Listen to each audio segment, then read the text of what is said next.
Hello, my cuddle bugs. It's Anna-Marie Mukbang. Welcome back to my channel. I am so excited to be here today because my channel just keeps growing and growing very slowly, but we're growing and it's so amazing to meet so many awesome people. So thank you guys so much for keeping and coming back to my channel. Make sure you like, comment, and subscribe, okay? Today, we're having a video here. I never wear t-shirts, but I do today because it's Saturday, and in Wisconsin, namely in my city, it is Badger Saturday, meaning the football game is on. Anyway, I don't watch football, but I'll get in the game spirit sometimes. So today is Wednesday. It's actually Saturday when I'm filming it, but you're going to see it Wednesday because I am just unable to film during the week right now. I have so much homework. I have 20 hours of homework a week, literally, if not more. So please excuse the time lapse, but this is relevant as I'm talking as if I would on Wednesday. So today is Wednesday in YouTube land, and we are going to have a sick meal. So my baby woke up, and well, he's 3, you guys, 3.5, but he woke up coughing, and my belly hurts, and everything hurts, and so right now he's actually just watching a movie in his room and laying down. He'll probably come out here because every time I make a video, he comes out here. So what my grandma used to make me is, she always gave me a white piece of toast. I know it's not white, this is wheat.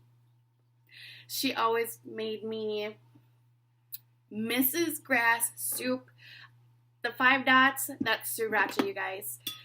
So Mrs. Grass soup kind of looks like, it is chicken noodle. It's just kind of like a cheap, large portion version of chicken noodle. And when I was young, Mrs. Grass soup used to have this skinny, tiny little ball like this in it.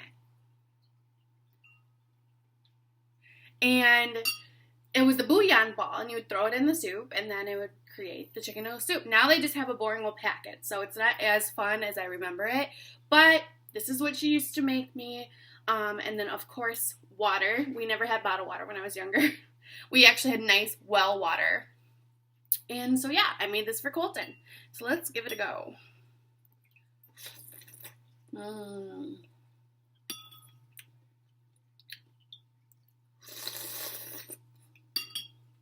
I like putting sriracha in this now that I'm older because the heat just makes you all warm, and it really clears out like sinuses, and it clears out your throat, makes you breathe a little better. I myself, as the day goes on, I'm feeling a little ill, so I think this is going to help me. And of course it used the top part of the box, but the box comes like this, and there's 2 packets, and it says Mrs. Grass soup.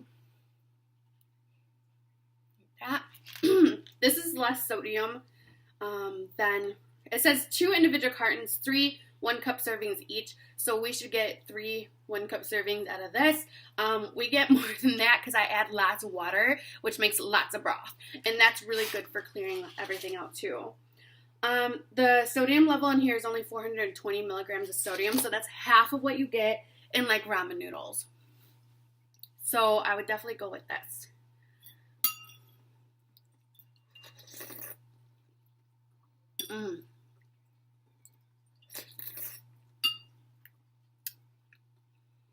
So today I kind of wanted to go over, since it's a sick topic, kind of why my grandma isn't here anymore. Why, without getting too like in detail right now, why I wish she was here. She could have been here still. So when I was younger, gosh, she passed away in 2011, and I was like 19. I think it was between 18, 19. I don't remember. I just know it was a horrible time. So my grandma went into the nursing home when I was around 16. At that point, my sister and I had been living with her as she was our sole caregiver. She was our mom since I was a baby, literally since I was less than 1 year old. She's the person who raised me and my sister. So me and my sister started noticing signs of something going on with her. I think, gosh, please don't judge me on like my ages that I'm gonna say, because my childhood was not all roses and everything. It was actually pretty rough, not in like drugs and violence and guns related, but emotionally really, really rough. And that affects me today still. So I think around when I was like 12 or 13, we started noticing, and my sister's 1 year older, so 14, we started noticing some differences in Grandma. She was going to eat less.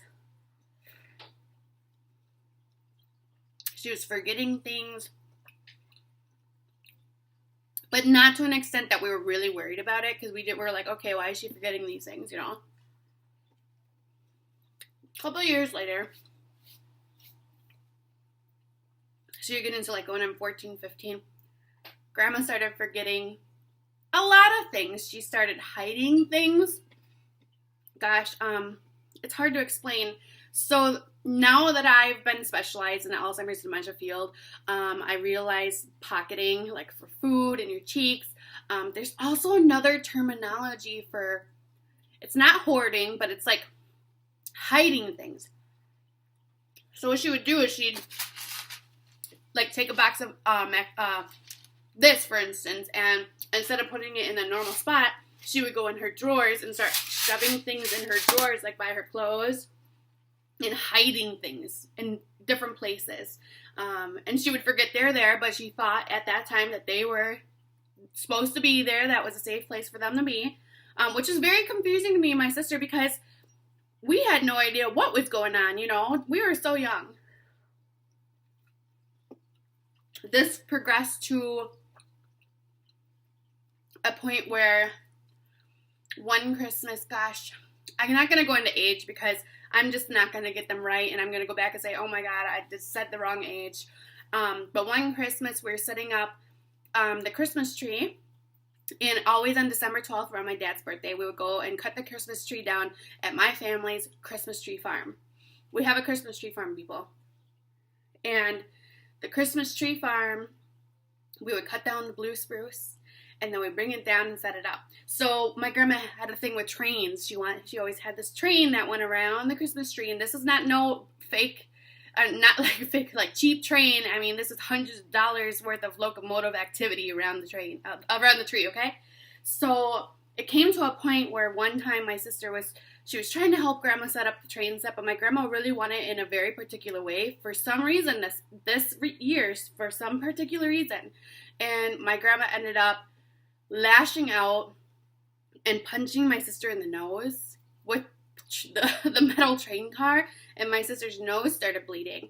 And my grandma didn't really realize this was happening, that this happened, and this hurt my sister's feelings. I backed away. I was so scared. And that was at the point where we started telling family members there's something not right with Grandma. But since my grandma didn't show all these symptoms all the time, so there's a term called sundowning, when there's a portion of the day where a person with like a dementia will have clarity, or like they won't have clarity. So they could have clarity all day, but then sundown, it's not necessarily when the sun goes down, but sundowning comes when they start showing the signs of their illness. They start forgetting, they start acting different. So during the day, my grandma was fine, but towards the late afternoon, she did start getting like the sundowning, and my other family members did not see that because they weren't around her all the time. Only me and my sister were.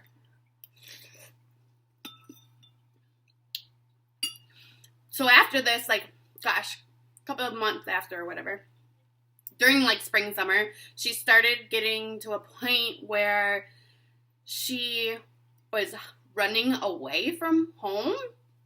I don't know if that's the right terminology. She was starting to run away, I guess. So at this point, she was using walker. And she'd get down the stairs. She was fine. I mean, she was fully mobile at this point. Like, she was fully mobile, okay? And she started literally running away. So when we would go to bed, we went to bed early because my grandma always had a rule, go to bed at 8 o'clock, 7:30, 8 o'clock, go to bed. We would have neighbors coming to our house and say, we found your grandma again. We found your grandma again. She was out doing this and that. And at this point, my sister had got her first cell phone, and she was like the emergency contact. And she would get calls that grandma was out doing this and that and what other. So we lived in, I know it just seems funny to me at the time because it was like, when I look back on it, it was just so cute what she did. But at the time, it was incredibly scary what she was doing. So we lived in this horseshoe neighborhood that was about, I think it's 2 miles, the whole horseshoe. So we lived here, and there's a whole horseshoe. So what she was doing is she was running away and running all around the horseshoe. Like, I know this is typically her way of walking the schnauzers. She would go all the way down and around, and, so maybe that was just something she wanted to do, and that's what she did. But she never took the dog with her. But she would get out there with no socks, no shoes, these little stocking things on her feet, and people would literally have to bring her home or tell us where she was. And then it got to a point where I was leaving one day. I don't remember if Jamie was going to drive me to school or what, but my sister got her license and was able to drive me under special permissions because my grandma was our sole caregiver and she was having these issues. Anyway, I was leaving the house. I was like, I'm going to go do this, blah, blah, blah, play with the guys, or maybe I was going to school. I don't remember. But she was like, who are you? Don't come home. I don't know who you are. Don't come back in the store. And she was just sitting there, and the look on her face was so freaking scary to me. This is the first time that she didn't recognize me. And this really hurt me. It really hurt me. She didn't recognize me. Anyway, stop. She didn't recognize me. Told me not to come home, whatever. Went on my way. I don't remember if I was going to school or if I was going to hang out with friends or whatever. But I ended up coming back home and she remembered who I was, obviously. She remembered, but at that moment when she said that to me, it was the most hurtful thing in my life. I'm sorry, guys. It's just really hard to talk about. So, after that, it got to another point where she, like, when we would go to school, she would be calling the ambulance all the time, thinking she was dying. And I think this is part to do with her medications now that I'm more knowledgeable about them. But because there were some interactions over her medications that just weren't, they were just bad interactions and causing more problems than they should have, I guess. And so she would call the ambulance so many times that they're like, hey, we can't keep doing this. You guys got to start thinking about what you're going to do. So that's the point where the people came down from the ambulance, because we lived at the bottom of this hill where the horseshoe started, and the ambulance, fire station, was right at the top of the hill, so they could make it down in like a minute flat. But if they're doing it 2 times, 3 times a day, 7 days a week, that's a lot, and it's taking away from other people that need help. So it got to a point where they called my uncle, and my uncle said next time she calls, take her away, not take her away, that sounds horrible, but take her to the hospital. We're going to figure this out. We're going to see what's going on. And that was the point where we started getting help with Grandma. Because before that, nobody believed us. Nobody believed that there was something going on until that point, which is so much later than all this stuff that happened prior, that nobody was listening to us. And I honestly don't know the whole background of that, and maybe they were just waiting till it got worse or something. But it was just really hard. And so then we had to call. My sister did, and she came and got me because I didn't have a cell phone at that time, I don't believe. Anyway, we got a call, and they said they're coming to get her, blah, blah, blah. And so we got home, and to see them, like, load her on, I don't know what it was called. It was like, gosh, I remember her little, she had deteriorated, like, she lost a ton. She was like my size her whole life, and she was just this little thing by then. That's how late in this that we got actual good help. But I need to calm down for a minute. I didn't plan on talking about this today, but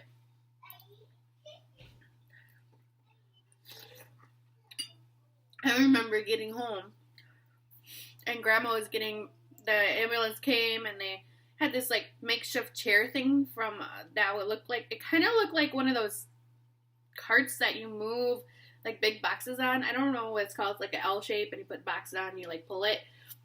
It looked like that, but it had seating, because my grandma was able to walk, and she wasn't, like, at a point where she couldn't work with the ambulance people, I guess, so that was the safest route. But just seeing her carted down those stairs, knowing that she wouldn't probably be back, it's the worst feeling ever. And at that point, it was really hard because my whole life changed. I mean, this is just one little piece of my life, that my childhood that was affected. There was like a 99% other things going on. There was tons of other things going on that affected my childhood as well. But this was the thing that changed everything. So from the hospital, they decide she's going to a nursing home. She doesn't have a choice. She doesn't get to go home. This was out of anybody's hands besides my family's at this point. Or the adult family, because I can't choose what's the best. I can't take care of Grandma, you know. So then my sister stepped in and she said, I will take care of Grandma, just keep her at home, I can do it. And they shifted me off to live with my aunt for a while, for a very short period of time actually, because then I left. And my sister stayed there, and she helped Grandma as much as she could. Made sure she was fed, made sure that she was clothed and bathed and all this stuff. And she was separated from me for the first time ever. So we were separated, and it was already hard enough. But I also wasn't used to the way of life at my aunt's house, so I didn't feel like I fit in there. And then when my grandma got too bad, then she was going to, they got too bad, they changed their mind again and said, no, this is the point where she absolutely has to go to the nursing home. She cannot stay at home, and my sister could not take care of her. So she went screaming and hollering to the nursing home, because a lot of times with dementia, people hold on to things they love the most and always recognize what they love the most. So she wanted her house, she wanted her convertible, and she wanted me and my sister, which was not feasible. It just wasn't going to work. And so after my grandma was in the nursing home, the house got sold, and the convertible went to my dad's house, and I knew my grandma would never come home. I knew she would never come home. And it was so painful. It still is, just thinking back. My grandma wasted away so fast at the nursing home, and she was not treated right. They would ignore her calls for help. The ending of her life, essentially, she fell off of one of the commodes because nobody was paying attention to her, and she fractured, I think it was her hip or her pelvic bone or something. And at that point, when somebody's that fragile, that's it for them. And so I remember I was working at Walmart in Winona, Minnesota, because that's where I went to college. And I was working the self-checkouts when my phone was going off and going off and going off. And, gosh, I don't remember. I think it was my dad. or maybe it was my aunt or uncle, I don't remember. All I heard was, your grandma's gonna die, you need to get down here as fast as possible. So Madison is about a 3.5 hour drive from Winona, but I made it in about 2 hours. Or maybe an hour and 45 minutes, I don't know. I was flying. And this was, I believe it was March 9th, 2011, that I got to the hospital and they said she only has a week to live. And I remember looking at her little face and she was so scared. Scared out of everything. I believe this was my, 2009 I think it was my 18th birthday. I really think it was. And my birthday's kind of been ruined ever since. It was on my birthday that I found out she had a week to live. And she ended up passing away on March 18th, and I couldn't even be there because I had to go back to school. Well, I had to go back to work. I couldn't even stay there with her. She was, I don't know if she was alone when she passed away, but I wasn't there. So I don't know. The next time I saw her she was in a box. And it's really sad, you guys. I'm sorry. It's just really sad. It's just really sad. That's why I wanted to do this series. It's just to remember the good parts. To remember how beautiful she was and caring.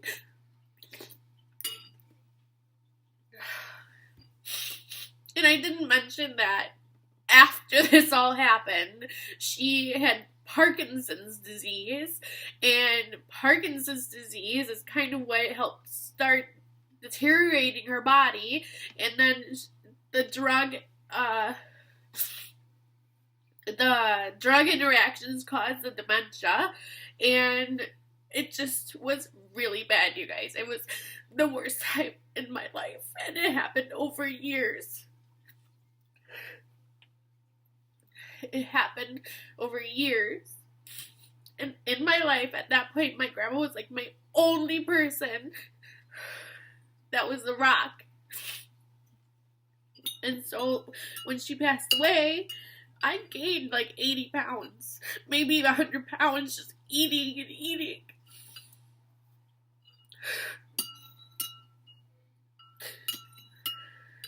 And I didn't do that great in college at that point because I couldn't concentrate on studying. It was just really bad, you guys. So yeah, I've been through every single stage of dementia. I've been through every single stage of deterioration of your body with Parkinson's, and it's not fun. And that's why I'm in the career field that I am, to help people and to make people feel loved and support families that are having to go through things that I have already went through at such a young age. And I know I probably didn't get every detail right with my sister because we got separated so fast and everything was spiraling so fast that I didn't even have a chance to remember things. This is why I don't have a lot of childhood stories, because I don't remember a lot of it.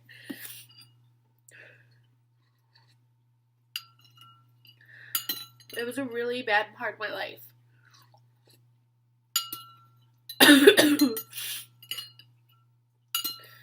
And my poor grandma, she didn't deserve to die that way. I remember researching a lot about Parkinson's, and they said that a lot of time there's environmental factors that play into whether somebody gets Parkinson's or not. And my grandma grew up in New York, in Binghamton, New York, and then she moved, I forget where she moved by, but she was around a lot of bad, like, environmental things, like factories and stuff like that. She was a habitual smoker as well, so that didn't help. And I don't know if you guys know, but at the end of somebody's life, when they have Parkinson's, their lung function shuts down. And essentially what happens is fluid fills up their lungs and they drown. It's the worst way to go. It's one thing not to have your memory, but to literally drown in your own bodily fluids. It's just horrible.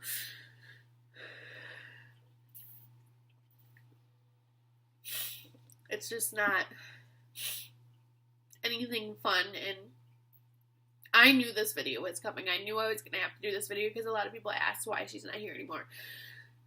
So that's why. And she never believed in God, but I believe that she went to heaven because one of her last days, my Uncle Murph had gone in the room and said, you need to believe in God now if you want to go to heaven. And I think she made it with all the good she did in her life. I think that her, asking for forgiveness at the last days of her life, I think it all went good. Especially because she comes spooking me, like, all the time. I swear, only my grandma would do these things to me. So, yeah. I'm so sorry I was an emotional wreck for this video. But if you guys haven't seen, there's a movie about an elderly couple and the guy keeps coming around and the woman, she remembers him sometimes and doesn't remember him, and in the end they die together. You guys gotta see it. It's amazing. But yeah, I'm so sorry. There's my fat cat. I'm sorry that I was so emotional. I didn't plan to do this video today, but I have been thinking about my grandma. Oh my god, I just spilled my water everywhere, guys. So yeah, like, comment, and subscribe, and hopefully next Wednesday's video goes back to nice and happy. Okay, bye.